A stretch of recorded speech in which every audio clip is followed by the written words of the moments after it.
Assalamualaikum warahmatullahi wabarakatuh. Ketemu lagi bersama saya di BDN TV. Kali ini kita akan belajar matematika lagi, teman-teman. Hari ini kita akan belajar materi matematika yang ada di kelas 7 SMP, yaitu adalah bentuk aljabar. Nah, seperti apa sih bentuk aljabar itu?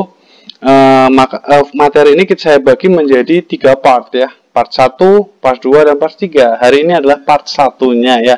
So, buat kalian yang baru datang ke channel ini, kalian harus subscribe dan nyalakan notifikasi loncengnya. Karena kalau kalian subscribe dan menyalakan notifikasi loncengnya, kalian akan mendapatkan notifikasi terupdate tentang bentuk aljabar part 2 dan part 3. Oke? Nah, kita langsung aja ke materinya ya. Jadi hari ini yang kita bahas adalah bagian awal dari materi bentuk aljabar, yaitu pengertian dari variabel, konstanta, koefisien, dan suku ya. Seperti apa materinya? Nah, seperti ini. Pasti akan menemukan pengertian seperti ini ya. Bentuk aljabar adalah kalimat matematika yang disajikan dengan menggunakan huruf untuk mewakili bilangan yang belum diketahui ya. Nah, kalau kalian baca seperti ini di buku itu pasti pusing. Seperti apa sih maksudnya? Pasti pada bingung yang lagi belajar di rumah ya kan? Jadi intinya gini loh, bentuk aljabar itu digunakan untuk menyederhanakan kalimat matematika, kalimat umum yang panjang menjadi pendek. Dan untuk menghitung bilangan yang belum diketahui. Karena dalam matematika itu bukan cuma bilangan yang diketahui aja yang bisa dihitung, tapi bilangan-bilangan yang belum diketahui juga bisa kita hitung. Nah, seperti apa materinya? Seperti materinya itu nggak seribet apa yang kalian bayangkan ya guys. Sorry guys, yang ribet itu cara saya ngomong ya guys. Jadi nggak seribet itu ya. Jadi materi bentuk aljabar ini sebenarnya sangat sederhana dan pernah kalian coba waktu kalian di SD ya. Nah, di SD kalian sering menjumpai soal seperti ini ya guys ya. Oke, saya jelaskan sedikit-sedikit ya guys. Oke, di SD sering kalian menjumpai seperti ini ya. Apel 1 ditambah apel 2, maka jawabannya adalah 3 apel ya. Pinter-pinter ya, karena kalian bukan anak SD. Dan ini tuh gampang banget. Kenapa sih pakai simbol apel? Nah, dulu untuk mengenalkan penjumlahan ya guys ya. Dan selain itu juga untuk karena kalian belum banyak yang bisa baca waktu SD, tapi ini adalah dasar dari bentuk aljabar guys. Di soal lain kalian akan menemukan seperti ini guys. Apel tambah nanas tambah apel, maka apel bisa nggak ditambah nanas? Nggak bisa, makanya yang bisa itu ditambah itu apelnya ya. Apelnya 2 dan nanasnya 1, jawabannya seperti ini guys. Tapi kalau kalian terusin cara kalian menjawab seperti ini sampai SMP, maka akan lucu sekali ya. Kalian masa di buku catatannya anak SMP ada apelnya, ada nanasnya ya enggak. Jadi itu ribet, makanya kita sederhanakan itu menjadi seperti ini. Nah, apelnya nggak perlu digambar, apelnya cukup pakai simbol ya. Simbol A ya, ambil huruf depannya aja, apel, nanas, apel lagi ya enggak. Jadinya 2 apel plus 1 nanas. Nah, kalimat matematika yang menggunakan simbol-simbol seperti ini untuk mewakili bilangan tertentu kita sebut sebagai bentuk aljabar. Dan materi ini ada operasi ya, operasi bentuk aljabar sama seperti operasi bilangan bulat. Jadi ada penjumlahan, bentuk aljabar juga, pengurangan, perkalian, pembagian. Tapi itu nanti kita kenalan dulu sama unsur-unsur aljabar. Dan unsur yang pertama adalah variabel.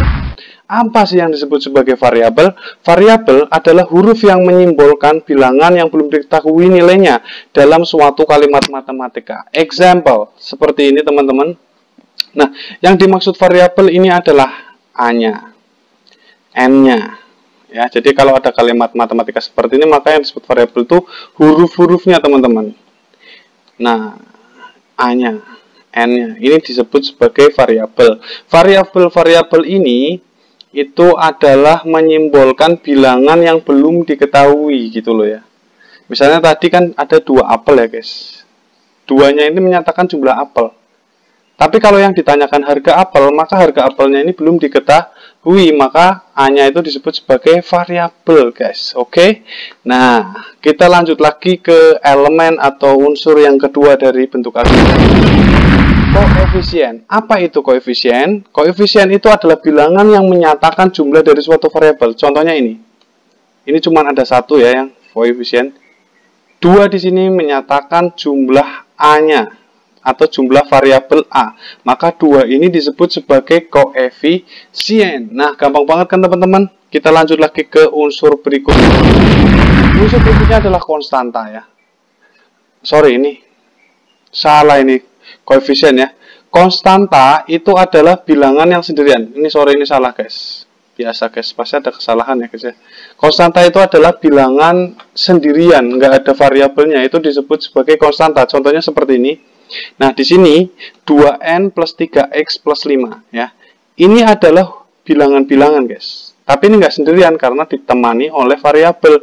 Maka 3 ini disebut sebagai koefisien. Yang ini juga koefisien karena ditemanin sama variabel. Nah, yang sendirian, yang jomblo ini disebut sebagai konstanta ya. Udah tahu ya guys? Udah tahu konstanta ini, abaikan yang ini ya guys. Ini ada kesalahan sedikit. Oke, kita lanjut lagi ke unsur berikutnya. Unsur berikutnya adalah suku ya. Suku itu yang dimaksud adalah variabel plus koefisien atau konstanta yang dipisahkan oleh tanda operasi. Example. Nah, n kuadrat ini merupakan variabel. Ya, n kuadrat adalah variabel yang berbeda dengan n ya guys ya. Pokoknya ini harus sama persis guys. Kalau ada pangkatnya itu namanya variabel yang berbeda guys. Nah, kita lihat di sini ada variabel n dan n kuadrat ya. Kesatuan antara n kuadrat dan koefisiennya itu disebut sebagai suku ya. Ini disebut suku juga. Ini juga disebut sebagai suku. Atau konstanta guys. Di sini ada kata atau konstanta, berarti negatif 5 ini juga disebut sebagai suku guys. Gampang banget kan guys? Gampang. Nah, pertanyaannya ada berapakah suku dalam bentuk aljabar ini? Maka jawabannya adalah 3. Kenapa 3? Bukan 4. Padahal di sini 4. Karena 3n yang ini dan yang ini itu mempunyai variabel yang sama. Kalau dia punya variabel yang sama, berarti dia berasal dari suku yang sama guys. Gampang kan guys? Gampang banget. Pokoknya suku yang sama itu tandanya adalah variabel yang sama. Kenapa nggak sama dengan yang depan ini sama-sama n? Karena di sini ada kuadratnya. Oke, gampang sekali kan? Kita lanjut lagi ke berikutnya. Berikutnya ini ada soal guys. Nah, biasanya di awal-awal aljabar itu soalnya itu cuman menentukan suku yang sejenis ya. Tentukanlah, ini kok salah-salah, ini sebenarnya suku. Tentukanlah suku yang sejenis guys. Suku yang sejenis ya guys ya. Sorry guys, salah. Oke, ini tentukan suku yang sejenis ya. Maka kita akan lihat soalnya nah seperti ini. Manakah di antara bentuk aljabar ini yang sukunya sejenis? Kita cari ya guys ya. Di sini n kuadrat ada 3n, ada 2np, ada 5n pangkat 3b, ada 2n. Nah, yang sama itu ternyata cuma 2, yaitu negatif 2n dan 3n ya. Negatifnya ikut ya guys ya. Negatif 2n dan 3n.